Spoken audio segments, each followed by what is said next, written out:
നമസ്കാരം പ്രേക്ഷകരെ, ഇന്നലെ ഗൗതം ഗംഭീറിന്റെ മുഖം ഒന്ന് കാണണമായിരുന്നു. ഇന്നലെ ഡ്രസ്സിംഗ് റൂമിലിരുന്ന് വിരാട് കോഹ്ലി തന്റെ 83ാമത്തെ സെഞ്ചുറി നേടി ആകാശത്തൂടെ പറന്നുയർന്ന് ആഘോഷിച്ചപ്പോൾ ഗൗതം ഗംഭീറിനെ നിങ്ങൾ ആരെങ്കിലും ഡ്രസ്സിംഗ് റൂമിൽ കണ്ടവരാരും കാണത്തില്ല, ഞാൻ ഉറപ്പ് തരാം. കാരണം അതുവരെ ഡ്രസ്സിംഗ് റൂമിന് വെളിയിലിരുന്ന ഗൗതം ഗംഭീർ വിരാട് കോഹ്ലി സെഞ്ചുറി അടിക്കാൻ പോകുന്ന നിമിഷമായപ്പോഴേക്കും ഉള്ളിലോട്ട് വലിഞ്ഞ കാഴ്ച നിങ്ങൾ എത്ര പേര് കണ്ടു, നിങ്ങൾ എത്ര പേര് ശ്രദ്ധിച്ചു? കാരണം കഴിഞ്ഞ ദിവസം സോഷ്യൽ മീഡിയയിലൊക്കെ ഞാനിങ്ങനെ തപ്പിക്കൊണ്ട് നടന്നപ്പോൾ പോലും അതുമായി ബന്ധപ്പെട്ട് പോസ്റ്റുകളൊന്നും കണ്ടില്ല. അപ്പോൾ ഞാൻ ആലോചിച്ചു, ഇതാരും കണ്ടില്ല, ഇതാരും ശ്രദ്ധയിൽപ്പെട്ടില്ല എന്നുള്ളത്. അതുകൊണ്ട് തന്നെയാണ് ഞാൻ നിങ്ങളുടെ ശ്രദ്ധയിൽപ്പെടുത്തുന്നത്. വിരാട് കോഹ്ലി ഇന്നലെ സെഞ്ചുറി അടിക്കാൻ നേരുന്ന നിമിഷത്തിൽ എല്ലാവരും പുറത്ത് ഡ്രസ്സിംഗ് റൂമിലിരുന്ന് കൈയടിച്ചു കൊണ്ടിരുന്നപ്പോഴേക്കും ഇന്ത്യയുടെ ഹെഡ് കോച്ചായ ഗൗതം ഗംഭീറിനെ കാണാനില്ല. എന്തൊരു ഈഗോയിസ്റ്റിക് മനുഷ്യനാണ് അദ്ദേഹം എന്നുള്ളതൊന്ന് ആലോചിച്ച് നോക്കി. എന്തൊരു ഈഗോ തലയ്ക്ക് പിടിച്ചേക്കുന്ന മനുഷ്യനാണെന്നാണ് സത്യം പറയാൻ എനിക്ക് തോന്നിയത്. കഴിഞ്ഞ ദിവസം ഇന്നലെ അവരുടെ പാർട്ട്ണർഷിപ്പൊക്കെ 100 കടന്ന് വിരാട് കോഹ്ലി സെഞ്ചുറിയും രോഹിത് ശർമ്മ 57 റൺസും ഒക്കെ എടുത്ത് നിൽക്കുന്ന കണ്ടപ്പോൾ സത്യം പറയാണല്ലോ, അതായത് ക്ലാസ് മീറ്റ്സ് ക്ലാസ് എന്ന രീതിയിലായിരുന്നു വിരാട് കോഹ്ലി രോഹിത് ശർമ്മയുടെ ഇന്നലത്തെ പെർഫോമൻസ്. റെക്കോർഡുകൾ ഇഷ്ടം മാതിരി നേടിയിട്ടുണ്ട്.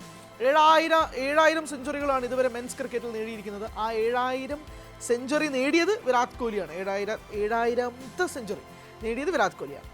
ഇനി രോഹിത് ശർമ്മയുടെ റെക്കോർഡ്, രോഹിത് ശർമ്മ നേടിയ റെക്കോർഡ് ഞാൻ വീണ്ടും ആവർത്തിക്കുന്നു. നമ്മളിപ്പോൾ നിൽക്കുന്ന ഇന്നത്തെ ലോകത്ത് ജീവിച്ചിരിക്കുന്ന ആളുകളുണ്ടല്ലോ, ഇവരെല്ലാവരും മരണപ്പെട്ട് കഴിഞ്ഞാൽ മാത്രമേ ആ റെക്കോർഡ് ഇനി ആരെങ്കിലും തിരുത്തുകയുള്ളൂ എന്നുള്ളതാണ് ഞാൻ എഴുതി ഒപ്പിട്ട് തരാം. ആ അടിവരെ ഇട്ട് തരാൻ പോകുന്ന റെക്കോർഡാണ് രോഹിത് ശർമ്മ ഇന്നലെ നേടിയെടുത്തത്. അതായത് ഈ ഭൂമിയിൽ നിലവിൽ ജീവിച്ചിരിക്കുന്ന ഒറ്റ മനുഷ്യൻ സാക്ഷിയാവില്ല ആ റെക്കോർഡ് തിരുത്തി കുറിക്കണമെങ്കിൽ എന്നുള്ളതാണ് വാചകം. ആ റെക്കോർഡ് എന്താണെന്നല്ലേ പറഞ്ഞുതരാം.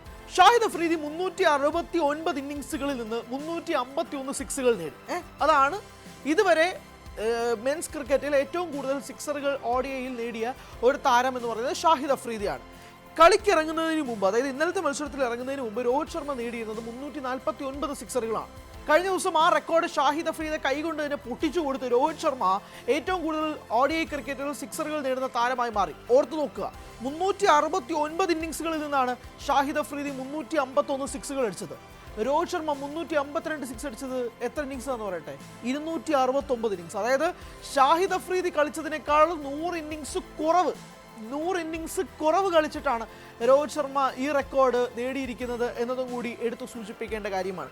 രോഹിത്തിനെയും വിരാത്തിനെയും നമ്മൾ എന്തൊക്കെ പറഞ്ഞാൽ പോലും ടെസ്റ്റ് ക്രിക്കറ്റിൽ നിന്ന് വിരമിച്ചു, T20 ക്രിക്കറ്റിൽ നിന്ന് വിരമിച്ചു, ഇനി നമുക്ക് ആകെ അവരെ കാണാൻ കഴിയുന്നത് ODI ക്രിക്കറ്റിലാണ്. ഇപ്പോൾ വിരാത്ത് പോലും കഴിഞ്ഞ ദിവസം പറഞ്ഞിരുന്ന പോസ്റ്റ് മാച്ച് പ്രസന്റേഷനിൽ പറഞ്ഞൊരു കാര്യം എന്ന് പറയുന്നത്, ഈ എൻ്റെ ഫിറ്റ്നസ് എനിക്കറിയാം, ഞാനിപ്പോൾ വളരെ ലൈറ്റായിട്ട് കളി, ഇതിപ്പോൾ ക്രിക്കറ്റിന് വേണ്ടിയിട്ടല്ല ഞാൻ എൻ്റെ ഫിറ്റ്നസ് നോക്കുന്നത്, എൻ്റെ ജീവിതത്തിൻ്റെ ഭാഗമായി മാറിയിരിക്കുന്നു ഈ ഫിറ്റ്നസ്. അതുകൊണ്ട് തന്നെ എൻ്റെ ബോഡിക്ക് അറിയാം എവിടെ എന്ത് കളിക്കണം എന്നുള്ളത്. അതെൻ്റെ അടുത്ത് വിളിച്ചു പറയുമെന്ന് വിരാട് കോഹ്ലി പറയുന്നു. നമ്മൾ T20 ഇൻ്റർനാഷണൽ ക്രിക്കറ്റിൽ നിന്നൊക്കെ വിരാട് കോഹ്ലി സ്വാഭാവികമായി മിസ് ചെയ്യുന്നുണ്ട്. ടെസ്റ്റ് ക്രിക്കറ്റിൽ ഉറപ്പായിട്ട് മിസ് ചെയ്യുന്നുണ്ട്. കാരണം അത്രയും ദയനീയമായ ഒരു ടീമാണ് നമ്മുടെ കയ്യിലുള്ളത്. കഴിഞ്ഞ ദിവസം ഞാൻ കുറച്ച് സർക്കാസ്റ്റിക് പോസ്റ്റുകളായിട്ട് കണ്ടടാ എന്നെ കളിയാക്കിയവരൊക്കെ എവിടെ? ഞാനിതാ ODI ക്രിക്കറ്റിൽ സൗത്ത് ആഫ്രിക്കയ്ക്കെതിരെ ജയിച്ചിരിക്കുന്നുവെന്ന് ഗൗതം ഗംഭീറിൻ്റെ ഒരു പ്രസ്താവനയാണ്. ഞാൻ ഉള്ള കാര്യം പറയാമല്ലോ, വളരെ ആത്മാർത്ഥമായി ഗൗതം ഗംഭീറിനെ സ്നേഹിക്കുന്നവർ ആരെങ്കിലും ഉണ്ടെങ്കിൽ അവരാരും കഴിഞ്ഞ ദിവസം ഗൗതം ഗംഭീറിൻ്റെ പ്രകടനം കൊണ്ടാണ് ഇന്ത്യ ജയിച്ചതെന്ന് പറയില്ല. കാരണം വിരാട് കോഹ്ലിയും രോഹിത് ശർമ്മയും തന്നെയാണ് ഇന്നലത്തെ മത്സരത്തിന് വിജയിക്കാനുള്ള അവർ പ്രധാനപ്പെട്ട കാരണം. And Kuldeep Yadav as well.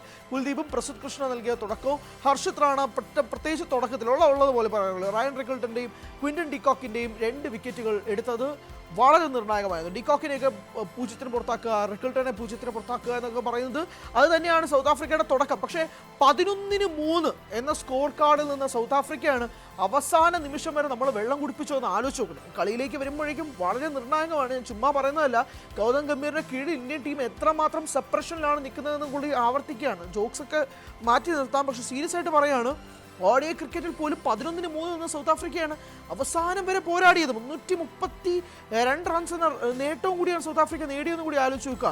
അവസാനം ബോഷൊക്കെ കളിച്ച കളി കണ്ടപ്പോഴേക്കും നെഞ്ച് തകർന്നു പോകുന്ന സാഹചര്യം ഉണ്ടായി. അവസാനത്തെ ഓവറിൽ 18 റൺ വേണം. പ്രസിദ്ധ് കൃഷ്ണയാണ് എറിയുന്നത്. ജയിക്കുമെന്ന് ഉറപ്പുണ്ടെങ്കിൽ പോലും 1 വിക്കറ്റ് മാത്രമാണ് ബാക്കിയുള്ളത് പോലും south Africa game tough game, വളരെ ടഫ് ഗെയിം സൗത്ത് ആഫ്രിക്ക തന്നു എന്നുള്ളത് തന്നെ എടുത്ത് പറയേണ്ടതാണ്. മാത്രമല്ല, നിങ്ങളൊരു കാര്യം ശ്രദ്ധിച്ചോ, സൗത്ത് ആഫ്രിക്കയുടെ വാലറ്റത്ത് വരെ ബാറ്റർമാരുണ്ടെന്നേ. അതായത് അവർക്ക് അവസാനം വരെ കളിക്കാൻ ആളുണ്ട്. ബൗളേഴ്സ് ഉൾപ്പെടെ ബാറ്റ് ചെയ്യുന്ന സ്ഥിതി. നമുക്കങ്ങനെ ഒരാളുണ്ടോ? നമുക്കങ്ങനെ എത്ര പേരുണ്ട്? നമ്മുടെ മിഡിൽ ഓർഡർ കഴിഞ്ഞാൽ പിന്നെ തീർന്നു. ഇന്ത്യൻ ടീമിൻ്റെ മിഡിൽ ഓർഡർ കഴിഞ്ഞാൽ പിന്നെ തീർന്നു. അത് ആ ഒരു പ്രശ്നമില്ലാത്ത രീതിയിൽ അലട്ടുന്നുണ്ടെന്ന് പ്രസിദ്ധ് കൃഷ്ണ ബാറ്റ് ചെയ്യില്ല, കുൽദീപ് യാദവ് ബാറ്റ് ചെയ്യില്ല.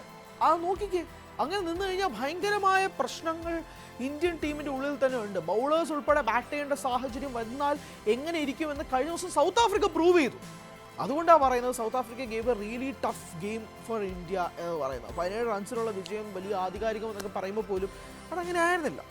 ഉള്ളതുപോലെ പറയണമല്ലോ, അത് ഭയങ്കരമായ ടഫ് ഗെയിമായിരുന്നു. ലാസ്റ്റൊക്കെ നല്ലോണം പേടിച്ച് തന്നെയാണ് കളി കണ്ടത്. അങ്ങനെയാണ് സാഹചര്യം. പക്ഷെ ഞാൻ പറഞ്ഞു വരുന്നത്, വിരാട്ടും രോഹിത്തും കൂടി ഇന്നലെ ഗംഭീറിന് കൊടുത്ത ആ ഒരു അടിയുണ്ടല്ലോ, ആ അടി, ഗൗതം ഗംഭീർ ഇങ്ങനെ ഡ്രസ്സിംഗ് റൂമിൽ ഇരുന്ന് കൈയടിക്കുന്ന സ്റ്റില്ലൊക്കെ വളരെയധികം സോഷ്യൽ മീഡിയയിൽ വളരെയധികം ചർച്ചയാകുന്നുണ്ട്. പക്ഷെ അങ്ങനെ ഒരു സാഹചര്യത്തിലൂടെയാണ് കഴിഞ്ഞ ദിവസം പോയത്. അതുകൊണ്ട് തന്നെ ഗംഭീർ ആരാധകർ ഉണ്ടെങ്കിൽ ഒന്ന് ആ വഴി മാറി നിന്ന് വലിയ ഉപകാരമായിരുന്നു. കാരണം ഇനിയും എന്തിനാണ് ഈ ടീമിൽ കടിച്ചു മുങ്ങി നിൽക്കുന്നതെന്ന് മനസ്സിലാവുന്നില്ല. ടെസ്റ്റ് ക്രിക്കറ്റ് കഴിഞ്ഞ് ഓഡിയയിൽ വിരാട്ടും രോഹിത്തും ഉൾപ്പെടെ ഉള്ളവർ ഉണ്ടായിരുന്നതുകൊണ്ട് രക്ഷപ്പെട്ടു എന്നത് മാത്രമേ ഞാൻ പറയുന്നുള്ളൂ. അതിനൊന്നും ഗംഭീറിൻ്റെ ഇടപെടലൊന്നുമില്ല. കഴിഞ്ഞ ദിവസം KL രാഹുൽ ആണല്ലോ ക്യാപ്റ്റൻ, KL രാഹുൽ ആണല്ലോ നമ്മുടെ ODI ക്യാപ്റ്റൻ. പക്ഷെ എന്നാൽ പോലും Rohit Sharma was controlling the field. അത് കളി കണ്ട എല്ലാവർക്കും മനസ്സിലാവും. രോഹിത്ത് പറയുന്ന ടാക്ടിക്സ്, രോഹിത്ത് പറയുന്ന ഫീൽഡ് സെറ്റിംഗ്, രോഹിത്ത് പറയുന്ന ബൗളിംഗ് ചേഞ്ചസ് ഉൾപ്പെടെ മുന്നോട്ട് കൊണ്ടാണ് ഇന്ത്യൻ ടീം പോയത്. അത് ഡ്രിങ്ക്സ് ബ്രേക്കിൽ നിന്നും നമ്മൾ കാണുമ്പോഴും മനസ്സിലാവും, അല്ലെങ്കിൽ കളി കണ്ടുകൊണ്ടിരിക്കുന്ന എല്ലാവർക്കും മനസ്സിലാവുന്ന ഒരു സാഹചര്യം കൂടിയായിരുന്നു. അതുകൊണ്ട് India is right now in safe hands. ODI ക്രിക്കറ്റിൽ ഒരു സേഫ് ഹാൻഡ്സിൽ നിൽക്കുന്നുണ്ട്. കാരണം ഇതുപോലെ എക്സ്പീരിയൻസ് ആയിട്ടുള്ള 2 താരങ്ങളുണ്ട്. അത് പ്രധാനപ്പെട്ട ഒരു കാര്യം കൂടിയാണ്. പക്ഷേ എത്ര നാൾ, അതാണ് ഏറ്റവും പ്രസക്തമായ ചോദ്യമായിട്ടും അവശേഷിക്കുന്നത്.